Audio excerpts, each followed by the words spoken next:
Yo, Nissan, Nissan, and all the weeaboos out there. Let us talk about Haikyuu and its wonderful storyline as Karasuno High continues to fight their way up to the nationals. The little giant was their inspiration as a legend, made their university invincible in volleyball. During his time, they want to take the little giant path without knowing that their idol was almost one step closer. Who is the little giant? Why did he appear like a bubble, leaving all his fame? He remains a mystery even after the renowned Karasuno High. We will answer all your questions and spoil you with this fascinating topic. Before we get into it, make sure to like this video and subscribe to the channel and hit the notification bell to get an update whenever a new video is published.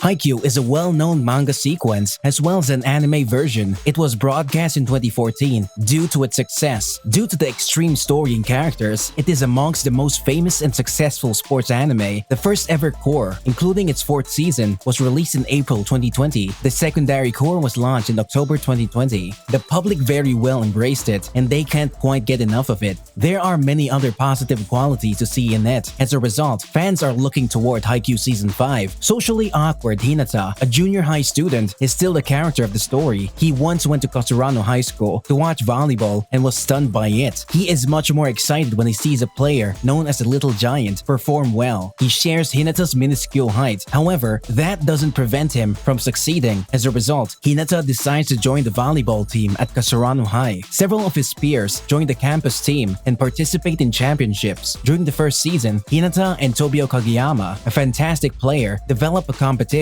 However, he joins the group at his new school, Karasuno High, where he must compete against his rival. They both try to use their skills to compete in sports and succeed. This is the start of a story about fellowship and sportsmanship. Saiko Takada. In Haikyuu Season 4, it will be seen that Saiko Takada, the sister of Ryu Takada, one of the members of the volleyball team, talked about the legendary Little Giant, where she described him to be a roguish student but didn't stand out. But whenever he is on the court, despite being short, he is radiating that oozing yet overwhelming aura of confidence and satisfaction as the team's ace, a position where his teammates can count on during the entire play. The legend. During his time, he appeared in high school. He was about 100 centimeters in height, with messy curly black hair, almost similar to Shoyo Hinata. Udai is a retired ace and former student of Karasuno High. Throughout his term on the group for many years afterward, his name was very well recognized by many people from Karasuno and certain other places. When Udai competed for Karasuno, according to Keishin Ukai, the current coach, the team reached its peak. Udai is partly relevant for the storyline since Hinata was encouraged to play volleyball upon watching the Little Giant play mostly during the spring tournament on screen. Udai was regularly intercepted at first, but his skills improved midway into his second year and he began striking the ball somewhere between blockers' arms and their fingertips. A student told Tsukishima that Udai had already been Karasuno's ace for over a year before. He learned his older brother wasn't even on the volleyball team. Throughout the training match, he was not performing as much as he'd have been. He was left on the bench throughout the middle of the season. Only at that time, Saiko, who had accidentally watched the game, standing by the lockers, she watched as Udai was being scolded. Then he saw her and looked in her eyes. Saiko was astonished by his stern gaze, which she recalls vividly. Tokyo Nationals arc. In the manga series, Udai watches the spring tournament as just a supporter. Upon learning about Karasuno reaching the quarterfinals, it was discovered to be just a Little Giant. He recognizes Agitero in the audience and follows the Karasuno alumni into the arena. Hinata, who enthusiastically welcomes him and asks questions about his latest volleyball practices, is introduced to him by Saiko. Udai, on the contrary, claimed that he gave up playing volleyball after finishing high school due to time constraints and the fact that he was not invited to attend the college volleyball team. Udai agreed to Hinata as a new Little Giant once he headed back towards the team. When Udai learns that Tamomedai already has a participant approximately 160, he refers to the game as a match of the Little Giants. He is far more shocked when Akitaro reveals to him that Hinata is a center blocker. Hinata's swift offense, along with Karasuno's coordinated attack, takes Udai completely off guard. When Saiko's brother misses his initial service, he manages to boost her confidence. Udai claims that he conceived himself as a talented young player in grade school and high school upon seeing Hoshiumi set to Hakuba. Udai sharpened his technical knowledge to cope with many of those higher than him. Recognizing that his height placed him at a detriment, he realizes that Hoshiyumi must be mindful of the world's dual nature of fairness and cruelty. When Kamomedai takes the very first round, Udai realizes that Akiteru's claim that Udai and Hoshiyumi are identical is untrue. Despite having been shattered by Kamemodai's blocks, Udai connected to Asahi, recalling the ace's strain. Soon afterward, Sugawara is removed from the game. Saiko wonders why and how the Kasurano team didn't use the same strategy, mostly with defenders, as they did with Ushijima when the ace faced towards a towering wall. According to Udai, with someone like Hoshiyumi, the barrier can become an objective, or maybe something he could use to his benefit by using a blockout. He'd praise Saiko on her game's knowledge, but Saiko will clarify how she learned far more by hanging out with Akiteru, Shimada, and Takinoue. Upon seeing Tsukishima deflect Hoshiyumi's spike, which might have won the round for Kasurano, Udai can be seen as getting caught off guard mostly by gesture and Tsukishima's grin against Hoshiyumi. Although Kasurano finally lost the game, Udai was adamant that Hinata still hadn't abandoned his determination towards advancement. When Saiko describes how something building up to this moment was attributed to Hinata seeing him compete at nationals, Tenma's delighted and jokes about whether he's formed a beast, the real little giant. Yes folks, you are right. It is Tenma Udai. This is something worth waiting for, as he appears to be more reserved and laid back, and perhaps due to his retirement from volleyball after high school, he does not hold onto his previous moniker, Little Giant, simultaneously claiming that he's not as powerful as he once thought, and also that players like Korai Hoshiyumi are much superior to him. He mainly displays a lighthearted appreciation from both teams' strengths when watching the game against Kamemodai and Kasurano without becoming too worried about the tournament's result. Tenma has become a manga artist who is actively working on Zombie Knight Zombie-ish. He and Akashi attend the game between the Shreden Adlers and the MSBY Black Jackals. Since they happen to be colleagues, Tenma confirms at the end of the tournament that Zombie Knight Zombie-ish is nearly over and that he has an opportunity for a new project he'd want to focus on. Just after the rematch, he and Akashi meet Bokuso, but Tenma is perplexed by the two Fukudani graduates' actions. Tenma appears to have worked on a new volleyball-themed manga series in his final appearance. Tenma Udai's his ability. In his first year at Kasurano, he was continuously blocked, but it wasn't until the second year that he established his unique skills. He became unrivaled in mid-air fights. After improving his skills, he's rumored to have amazing jumping abilities. Although he couldn't equal the blocker's size, he established a game style known as blockouts, in which he also targets narrow spaces between the block and the blocker's fingertips, causing the ball to rebound. This is how he envisioned his fight with some of the other blockers. To the fans of Haikyuu, we all know that we've been waiting for the next season, and we can't focus because we are anticipating the next release of Haikyuu, right? Due to the pandemic, the show's most recent season was split into two halves, the first 12 episodes airing in early 2020 and the season ending in December. While there seems to be no concrete information about whether the show will be renewed for a second season, given its enormous success and popularity, one would anticipate another season. The dumpster fight between our favorite Kasurano and their everlasting competitors, Nekoma High, will be featured in Haikyuu Season 5. As we already know, the manga is now finished and fans do not have it. Most are frustrated, but on the other hand, the anime has done an excellent job of recreating every manga moment, if not bettering them. The manga itself sold a bunch of prints, smashing a lot of records, and now it requires an anime series to hold its place. In addition, enthusiasts have been and will tend to always have high hopes for this anime. Haikyuu's core audience is rapidly expanding, outpacing that of many other anime. It is indeed safe to assume that Haikyuu is by far the most famous sports anime in the genre's existence. From the very beginning, the irresistible essence encompasses your passion and love. What do you think of this video? Will there be another season, or shall we refer to the manga Haikyuu? What is your takeaway after watching Haikyuu? Let me know your thoughts in the comment section down below. But before you leave, don't forget to like this video, subscribe and hit the notification bell to get an update on our future content. With that being said, see you in the next one.